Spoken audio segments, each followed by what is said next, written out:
algorithm on a problem. I want to be able to predict convergence if it occurs. And if convergence occurs, I want to be able to give you exact convergence rates, not upper bounds, exact convergence rates. So that's where we're going. Broadly, these are called state evolutions, and you'd have seen this term in my abstract as well. Yes? That's right. We're going to start with models for randomness that you can argue are quite,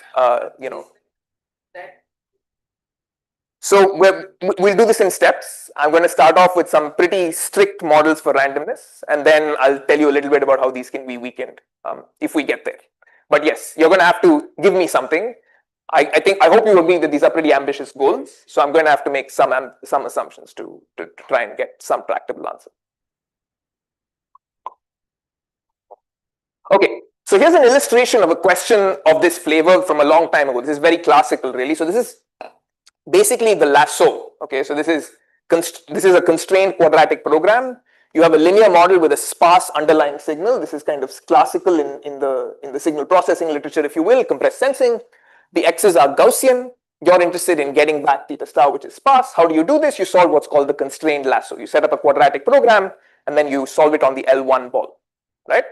So here's a plot that I've taken from a paper by Agarwal et al. In 2012, where they basically implemented the projected gradient descent algorithm on the constrained lasso for various values of dimension. Okay. So first of all, the first thing to notice is the following. The lasso, when the number of observations is smaller than the dimension, is actually not a strongly convex problem. Okay. So you're going to get sublinear rates of convergence. This is a logarithm on the y-axis. These are all linear rates. Okay. So already, worst case efficiency guarantees are just way too pessimistic in this setting. And in fact, the purpose of this paper was to explain this plot. Now we have notions of restricted strong convexity that do explain this plot. But they make a second observation here, which is that actually these algorithms seem to change in how fast they converge depending on how large the problem is. So they call this larger problems are harder, not just statistically, computationally, right? But the theory they give has no way of explaining this. They show linear convergence without really being able to differentiate between the rates of linear convergence. And that's where we want to go. So again, in a plot, this is a schematic. If you think of some metric that you want to track over iterations, for instance, an estimation error or a generalization error, note now this depends on theta star, right? The underlying truth generating the model. You might have algorithms that converge in various different ways. All of them will have error flows because you'll never really get to the ground truth. There's noise in the problem. But I don't want to be able to prove some upper bound on convergence, right? I want to be able to show predictions of these plots that allow me to differentiate the rates of these algorithms. Okay, so that's where we're going. Again, I'm overdoing this for the simple purpose that this is what I want you to take away. This is the conceptual portion of this talk. All right, good. So I want to say before we go forward that we're not the first people to do this. Our focus, of course, is on general algorithms, but this has a long history. State evolution and predictions goes all the way back to approximate message passing and its variants at least 15 years ago. These were the first algorithms for which you could produce these predictions. This is a beautiful theory surrounding AMP. Turns out predictions can also be produced in other models, but mostly of the linear inverse problem type. I want to say to start with that the randomness assumptions in all this work is actually significantly weaker than the ones I'll make today. But on the other hand, these are specific settings, right? Either they're specific algorithms or they're specific models. And what we want to do is try to do this at least somewhat generically. In terms of general purpose theory, there is a tool that exists. Some of you in the room have used it before. I know this for a fact. It's called the population-based analysis. It basically tries to analyze algorithms in the infinite sample limit. These have been applied to a variety of settings for much more complicated algorithms than just AMP or gradient descent. And I also want to say that our goal today is prediction, but there are complementary views on problems like this, right? So you can, for instance, analyze the landscape with high probability. You can warm start your algorithm and then ask about local convergence post initialization. I'll not be covering any of this. My goal is prediction. My goal is to understand what's going to happen when I run an algorithm on a problem. All right, so we're now into the actual technical bit of the talk. So when I run an algorithm on a problem, of course, I can run it in many different ways, right? So I can take all n observations, so n is my sample size, and I can run every iteration of my algorithm on all n observations. That's what I call the full batch setting. And on the other extreme, I can run the completely online setting. I can just process one sample at a time, right? So both of these, and this is the crucial part, should really be thought of as random operators. So I am where I am, theta t. I will go where I go next after one iteration of the algorithm. And t is precisely the random operator that tells me how this action is performed. Why is t random? Because the data in the problem is random. I'll not be covering the full batch setting today. This will be for tomorrow. Instead, what I'll try to convince you of is there's a simpler setting called the sample split setting, which is somehow interpolating between these two, but somehow already simulates what's happening in the full batch setting, where instead of having n samples, imagine I have nt samples and I split them into bits of size n.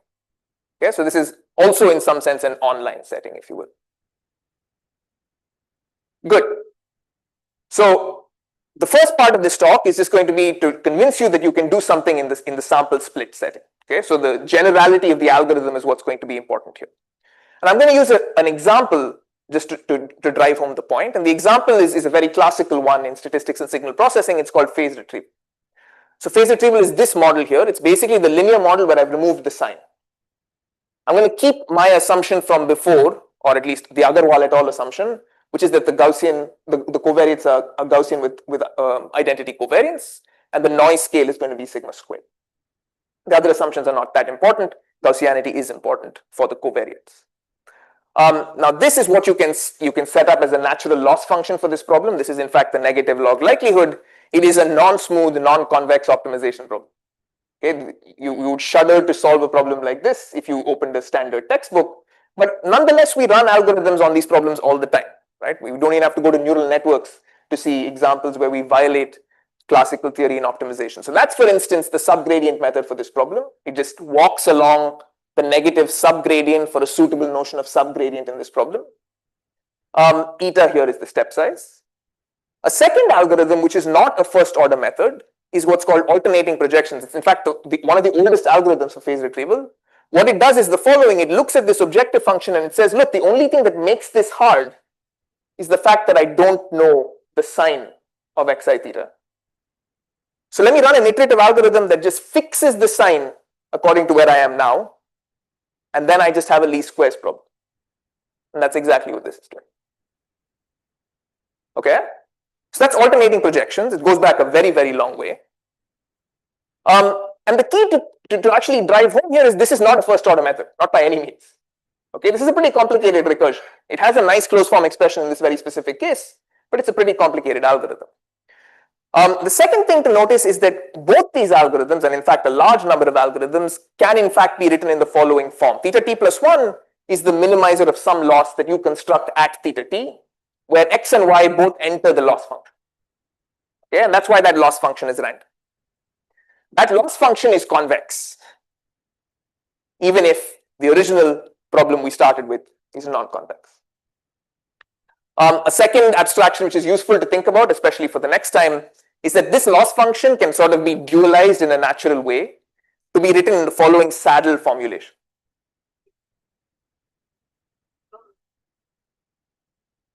Yeah, so here I see theta and theta. So I'm thinking of this as a loss in theta, right? So this is a function of theta, but it also depends on theta t, and it depends on x and y. Whenever I write capital X here, I mean the matrix capital X in the standard way where the rows are all the xi's. So the point I was trying to make just now is that this has a saddle formulation. If you just introduce a dual variable which is a proxy for x theta, you can dualize this and get out a saddle form like this. Okay, so lots of these problems in fact have a very natural saddle formulation. When I said convex star, that's exactly what I meant. It's a convex optimization problem that has a saddle formulation of this type. So Q here can depend on the previous thetas, but it's convex in its first argument and concave in its second argument. So I want to say that we're not going to be doing any new algorithmic theory for phase retrieval here, or new algorithms for phase retrieval. This is a very, very old problem. What I hope to do is to use this as a sandbox to convey to you what's actually going on. when you produce predictions in these problems. All right, so this is the takeaway slide, at least from the first part of the talk, today's talk. What have I plotted here on this slide? Just to be clear, something else is going to happen on this slide, and I'll show you in just a minute. So I've chosen some dimension, I've chosen some sample size, and I've chosen some noise level. And I've plotted basically the estimation error that I told you before for 3 different algorithms. So AM, which is alternating projections, and then gradient descent for 2 different choices of step size. But the key is the following. These plots were not generated by running the algorithm. To generate these plots, you just gave me the initial point, some statistics of the initial point, which I'll come to in just a minute. And all these curves that I generated were deterministic functions. You give me the first point, I generate the second, then the third, and so on. Okay? And then when you run the algorithms, you see over multiple runs, 2 phenomena. One, multiple runs of the algorithm basically look the same. Okay, this is the power of concentration of measure in high dimensions. This is the first thing that you should have been wondering. How can I possibly predict something that's random? Well, because basically every run looks the same, at least in this low dimensional plot. And the second is that these predictions are doing a pretty good job of telling you exactly what that error looks like at every single iteration. So these are, as promised, iterate by iterate predictions of solution quality. Okay, solution quality measured in estimation. Okay, so this is the plot to take away today. Okay, there's going to be some plots of this flavor again and again, but really this is what I want you to think of as not a convergence guarantee, but a prediction. So to drive that home, oh sorry, let me say one more thing. So because you have these formulas that just generate your prediction, you can read off convergence rates. So for instance, these 2 algorithms are linearly convergent. So for this algorithm for 2 different step sizes is linearly convergent, but you can actually read off the explicit convergence rate from the formula. This algorithm here, which is alternating projections, turns out to be super linearly convergent, but it has a non-standard exponent, 3/2. And I don't know of any optimization algorithm with this non-standard exponent, because most superlinear convergence happens because of Taylor series expansions. It happens because of self-concordance. Now, when we first saw this, we thought something was wrong, but well, we know it's right because, well, we have a formula and it's 2-sided, right? It gives you both an upper and a lower bound. And I don't know of a geometric way to tell you that.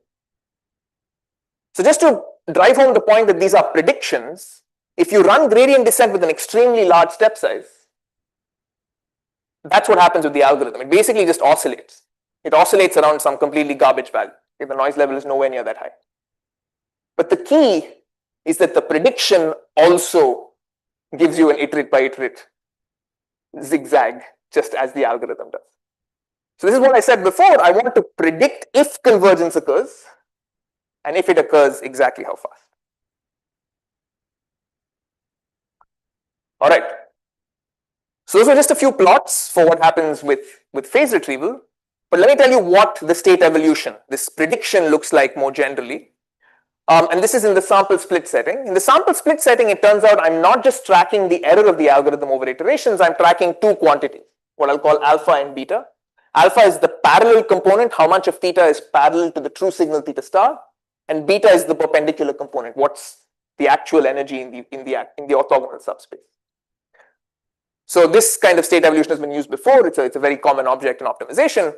So as the algorithm converges, you start off with a large beta, small alpha, right? Very little overlap. And then as you converge, you move to large alpha, small beta. So what we're really trying to do is trying to track the behavior of the algorithm on this phase plot.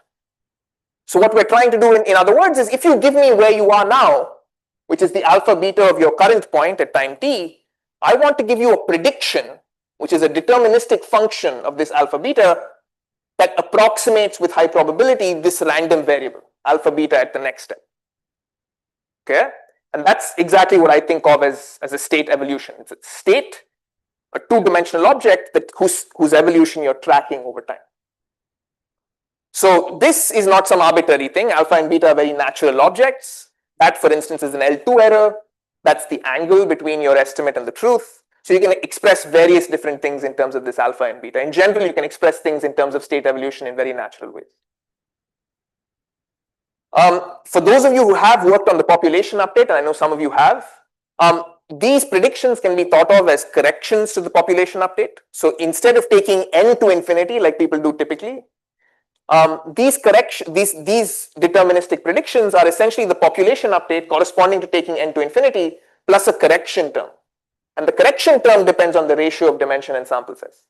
So in high dimensions, this is what drives convergence behavior, not this. Okay, and that's the reason why this is distinct from a population update. It doesn't matter for now. I'm just telling you something conceptual. Yeah, delta is different for different algorithms. It depends on the formulas themselves. But that's precisely the correction term, right? If I take n to infinity, this term disappears. And you get back to population update. Okay, so here's a general class of problems for which I actually prove a theorem. So the model for me is a generalization of phase retrieval. So that's the single index model I said before. You can have additional randomness in Q, like latent variables, for instance. I still have Gaussian covariates, extremely important, and the noise level is sigma squared. I want to understand the behavior of algorithms. Again, I said this before, but it captures many things, including mixtures of single index models. In terms of algorithms, I'm going to consider generalizations of what I said before, a generalization of alternating projections. This is going to be my general notion of a higher order algorithm. Again, this has a saddle formulation. Omega here is a possible nonlinearity in my problem. And first order methods, which are in some sense generalizations of first order methods, which again have this minimization of a loss kind of representation. Again, omega is a nonlinearity. Okay, so if you look at this representation, you'll immediately recognize a first order method. Again, many different algorithms are covered by this: alternating projections, Newton methods, EM, preconditioned versions of gradient descent, and so on. Yes, you have a question. So this Q here I didn't quite describe. I'm thinking of it as a latent variable, and I don't necessarily observe it.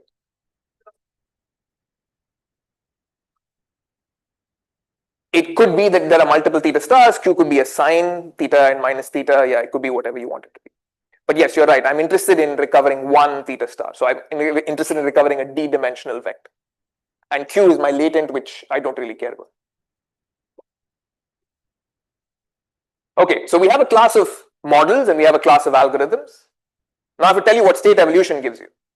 And this is really where the theorem is. And I don't really want you to stare at the formulas here. I just want you to take away the fact that this is something you could teach to undergrads and not have them be scared. Right? So this is what the actual prediction looks like. Imagine you're at alpha beta right now. So that's your state for the current iterate.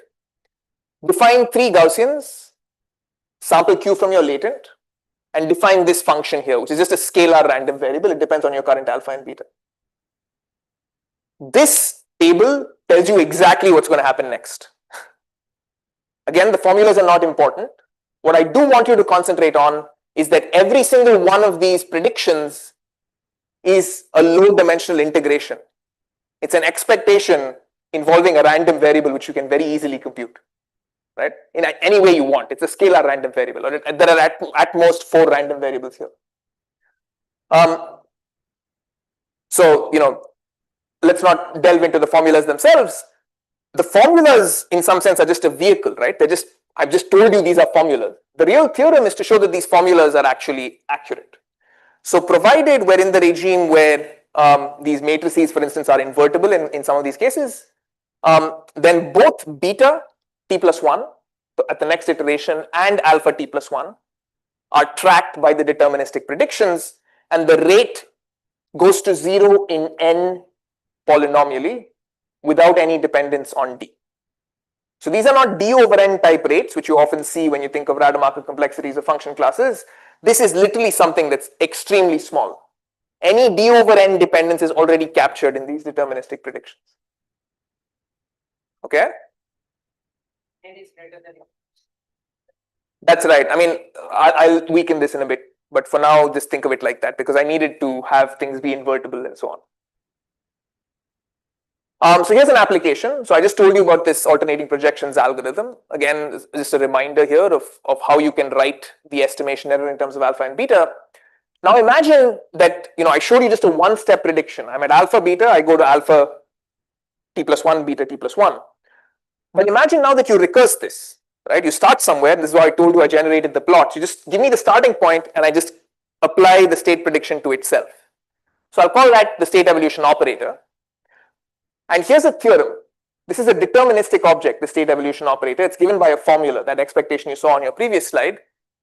I claim that this particular state evolution operator is actually superlinearly convergent with exponent 3 by 2. How do I know this? The L2 distance of the operator is both upper and lower bounded by something that grows like the previous iterate to the power 3 by 2. Okay, so this is what I said before. There's no slack here. We're not being loose. This is not an upper bound. This is exact. So the first part of the theorem is a purely, it's a calculus exercise. Right? Where do you converge? You converge to the parametric rate. That's that noise flow you saw before. And you converge at this superlinear rate, 3 by 2. The more interesting thing is that in this good region, where alpha is larger than something and beta is smaller than something, you actually have that the true error that you care about over iterations is tracked exactly by the state evolution. So the maximum distance between this deterministic plot and the actual random fluctuations that you'll see is a little over one quantity going down like 1 over n to the 1/4. Again, no dependence on d. Okay, so this is a non-asymptotically valid state evolution. You can ask, yes. Errors accumulate over 3. Good question. The answer is mildly, and I can talk a little bit more about that. Yeah. But these algorithms are so converging so quickly that even with these union bounds, it doesn't really matter. Yes. The setting that you're considering, I'm effectively saying that you're getting fresh randomness in. That's right. I'm getting fresh randomness x in every iteration. I'll get rid of that once you give me enough time. But unfortunately, I can't do it in the conceptual portion of the talk. Yeah. Good. All right. So here's you probably have noticed that state evolution theorem was only in the good region, right? It was only once alpha was big enough and beta was small enough. But people really care about randomly initializing these algorithms and understanding what happens. It turns out you can also prove a theorem, part C, that uses the predictions to say that if you initialize uniformly on the unit sphere, then with a small logarithmic blow up in your sample complexity, you will actually end up in the good region after at most logarithmically many iterations. So you'll take a logarithmic number of iterations to get to the good region, and then state evolution predictions will apply. Just give me one quick second. I'll just show you that. Actually, I can take the question. Yeah. So there's this long-standing problem. At least I heard the long-standing basic table that can you show that alternative enumeration covers some random initialization in the free step or something? So I thought it was open for a long time. So this answer that basically. So I believe the problem you are actually alluding to is the one that's without sample splitting, full batch. Yeah. So we have not answered that question in its complete and full glory. What this does answer is the sample split version. Yeah, but morally, I mean, if this is true, then it's good. So I like your models. There's some people who have different models. If you have different models, I haven't answered I'm morally incompatible. But if we are morally compatible on that front, then yes, this answers your question.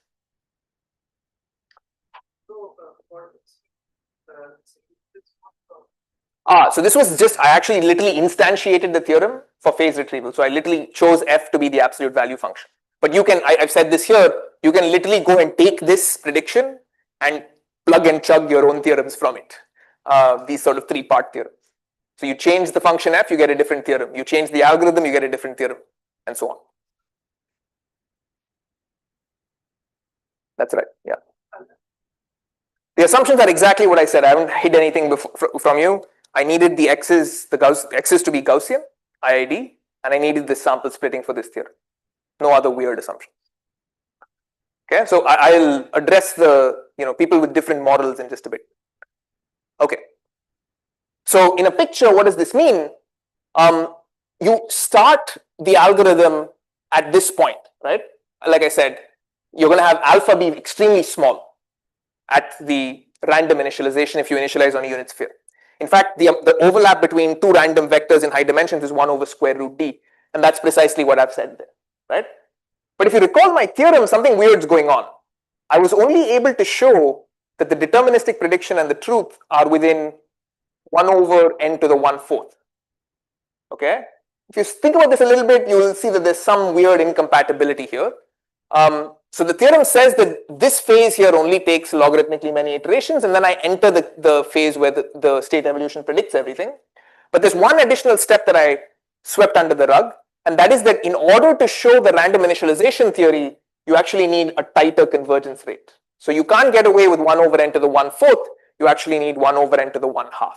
Okay, so I'm happy to discuss this offline for those of you who have actually thought about this before, because if you have, then this might feel a little strange. So this actually follows from a completely different analysis technique, which I have I don't have the intention of covering over these 2 lectures.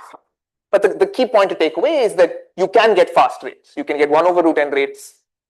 Just conceptually speaking, the same thing holds. 2 slides.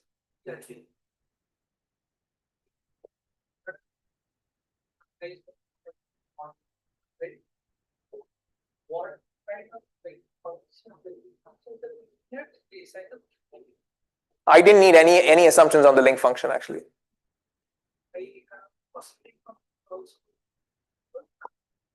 If I have oscillating functions, I can give you a prediction. Does the algorithm work is very different. No. That's not what we're saying. We're saying you can get, again, go back to what I said in the beginning. If the algorithm doesn't converge, I'm not going to magically make it converge with analysis, right? I'm just going to give you a prediction that tells you the algorithm doesn't converge. So what I mean is other such results at the prediction level can be produced, and then you're going to have to do the work later from that point on. Okay, good. All right, I started 5 minutes late. Do you mind if I take another 10? Okay. All right, so we just covered the sample split setting. Okay, so this is what we talked about basically for the last 15-20 minutes. I said already I will not cover the full batch setting today. I'll cover it only tomorrow. But let me tell you a little bit about the online setting, because I think this covers a kind of different application that might be close to your hearts. It was close to mine at some point. To do it, I'm going to show you. I'm going to sort of switch gears. So if you zoned out for a bit, you can come back. I'm switching gears completely, and now I'm going to study online algorithms again from this sort of prediction perspective. So my motivation is going to be algorithms that are robust in their step size choices. So this is a plot taken from Asi and Ducci 2019.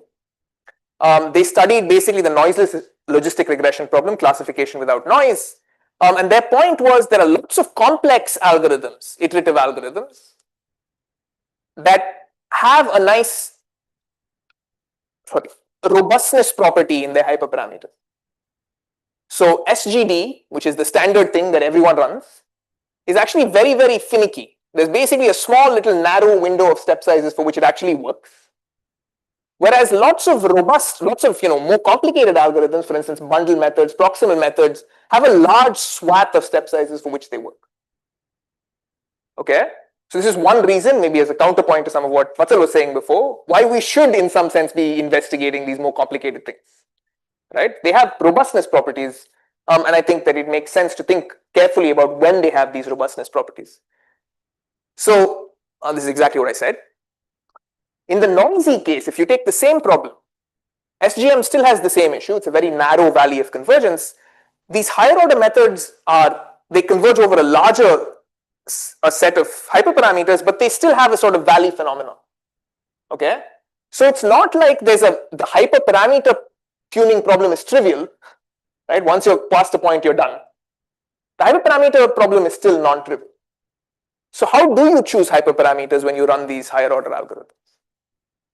Okay, the hope is that what I told you in the last 20 minutes is going to somehow be useful. And let me convince you in the next few minutes why. So really the underlying question you should be thinking of is there's some noise sensitivity, noise in the model. This is noisy logistic regression that governs what hyperparameters I should pick. So if I have an estimate for how noisy the problem is, can I use that to actually choose hyperparameters? So the concrete setting I'll study, just to show you a slightly different model that you might care about, is a matrix sensing problem. So my underlying parameter is no longer a vector, it's a matrix. And I sense it both on the left and the right. So X and Z are my sensing vectors. I'm going to assume just like before that they're Gaussian. And for simplicity, I'm going to take the underlying matrix to actually be rank 1. Okay, so this is just going to allow me to say everything in the way that you expect it to be said. So again, the Gaussian assumptions are important, not much else is. So this is matrix sensing. It's called bilinear matrix sensing. And the class of algorithms I'm going to consider for this, again, I needed a model and I need an algorithm. The class of algorithms I'm going to consider is a pretty complicated class. If you've never seen this before, this might look a little complicated, but let me explain it to you. What it does is the following. It's an online method, so it's just going to take a few samples. Think of M as being much smaller than N, right? M is 1 or 10 or 20. So that's a mini batch.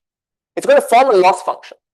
This loss function has a nice property. It's actually the composition of a convex outer function with a smooth inner function. So it's a composite optimization problem. And a natural way to solve a composite optimization problem, which goes back 30, 40 years, is what's called the Prox linear method. You linearize the inner function, you add a regularizer, and you solve this problem. Because the outer function was convex, this is a convex program. But it is not a first order method. Okay? But it is known to be a very robust method. Not just for rank 1 matrix sensing problems, but more broadly.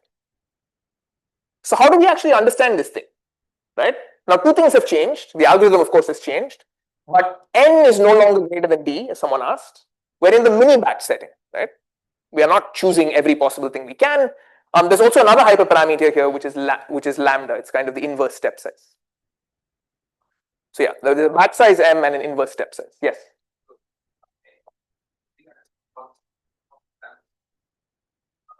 The batch size is small. Yes, that's right. The batch size is small. It is different for a variety of reasons. Just for now, think of it as me showing you a different application of the same techniques. But it is a little bit more than that, and we can discuss it later if you're interested. It is not a first order method, except for M equals 1, which is kind of a silly case. Yeah? Okay. So this has been widely studied. I just want to say this is not a new method. I didn't make this up. This is a widely studied method, but it's known to have nice robustness properties. We just want to understand how can we do hyperparameter tuning in this problem. So here's a simulation. So what I do is I just run this algorithm on the problem I want, right? I want to recover this matrix mu transpose, and I just run this algorithm. After 1500 iterations, I just decay the step size. So first I run a constant step size, then I decay the step size. This is just a simulation, no predictions yet. And you can already see that something weird is happening, right? There's kind of a linear convergence phase, and then there's kind of a slow convergence phase. So that's the slow convergence is coming because I'm decaying the step size. But the algorithm converges very quickly in the beginning, all right, and then bottoms out. How do I choose a step size? How do I choose when to switch to decaying step size? This crucially depends on the noise level. These are two different simulations, one varying M and the other varying lambda. So this is one for 3 different values of M. Clearly batch size matters. This is just to show you step size also matters. How long this phase lasts depends very crucially on problem parameters.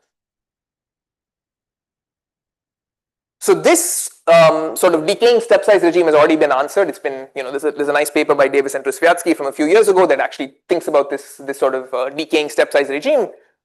For now, you should think of us as being interested in what's going to happen in the beginning, right? How do I do this? How do I hyperparameter tune to exploit fast convergence in the beginning? So just as before, there's going to be 4 things now instead of 2, because there are 2 vectors instead of 1. There's going to be an alpha and now an alpha tilde. The parallel components on mu and nu, a beta and a beta tilde, the perpendicular components on mu and nu. What is a state evolution? It's going to take this tuple of 4 things to the next tuple of 4 things. So here's the theorem. Provided the step size is small enough, recall 1 over lambda is the step size, then with high probability you get exactly the same theorem as before. Okay? The deterministic prediction hugs what happens at the random variable level. Okay? The crucial thing, and this is why it makes it different, is that these are all fast rates in terms of mini batch size, and these all depend on the error of the previous iteration. So that means this prediction remains valid even if the algorithm gets arbitrarily close to the truth. Because this is a correction term, right? This is some additive term, and you're saying that's always smaller than the actual prediction itself because it's multiplicative in that error term. So again, you can set various values of m and lambda. You can recover results that were known already. These fluctuation terms are lower order than the actual rates given by the deterministic predictions. The technique here is distinct. It's a cavity method technique. I will not have time to cover it, but it's distinct from what I'll show you next in tomorrow's lecture. So if you were worried that phase retrieval was basically like 15 iterations, what's going on with this guy? He just cares about algorithmic convergence for 15 iterations.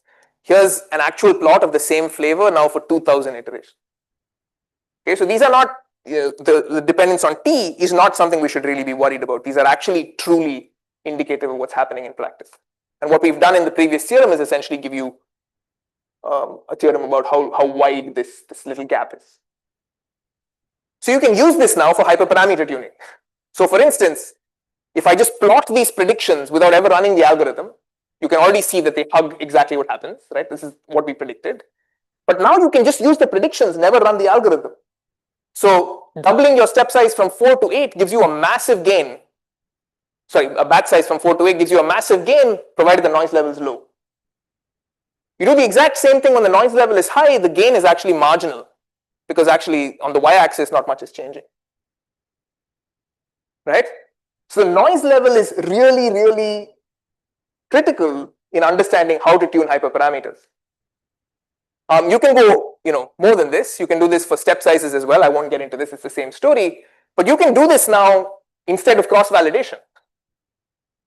So for this size of problem, to generate this entire set of blue points, which are predictions, took me 10 minutes on my laptop.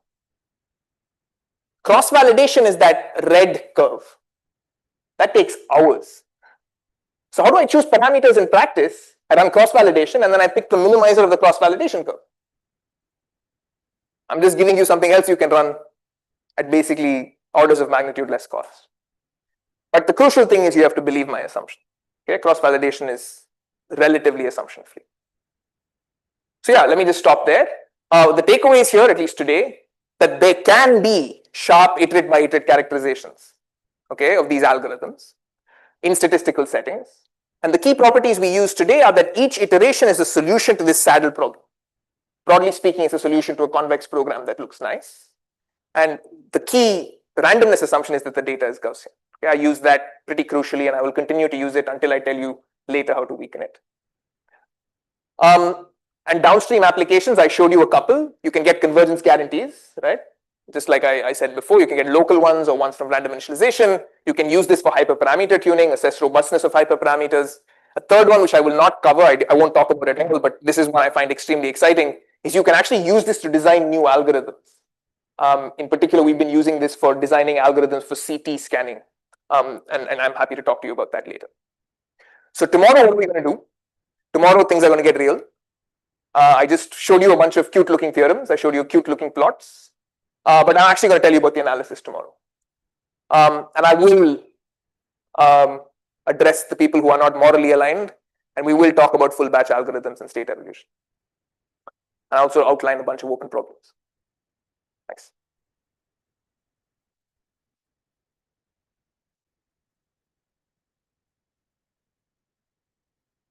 That this is kind of a recipe to give rise to the algorithm to think about like that a bit how this it's kind of in the same flavor of some of the other things we're doing. Earlier, we were talking about hyperparameter tuning. Now you can actually do like loss function tuning to get algorithms that actually exploit geometry much better. Some analysis and saying that per iteration they are close or what. I don't see how you would think of new algorithms. Well, the way I think about it, well, this is a reductive view, but what are hyperparameters? Hyperparameters are just basically a way to describe a family of algorithms, right? Now, if I describe a family of algorithms using a variational representation, using functions, that's still a family of algorithms. I can still ask, an optimization question about what is the right function to use, and that's the flavor of these results. But yes, you're right. I mean, this is not sort of ground up algorithm development. This is algorithm optimization within a class that we set up and say is reasonable for us. Yes. Can you also get lower bounds from it? Because if you know the sort of all possible sort of convergency, you'll also be able to get a lower bound on what you have. You can get, again, in the same flavor, you can get lower bounds on classes of algorithms. I don't think you can get information theoretic lower bounds from something like this, because in principle, I don't even have to solve convex problems to end up at solutions, right? I mean, you can, like Gaussian elimination is like an algebraic technique. This has actually been quite a thorn in people who work on statistical computational gaps, for instance, have always found this to be a thorn. How do we actually think about efficiency of algorithms? How do we actually characterize that class? I don't think this can do that in sort of a clean way, even the ones that exist right now. So information theory, I think, is still out of the reach of techniques like this. Yeah. Yes.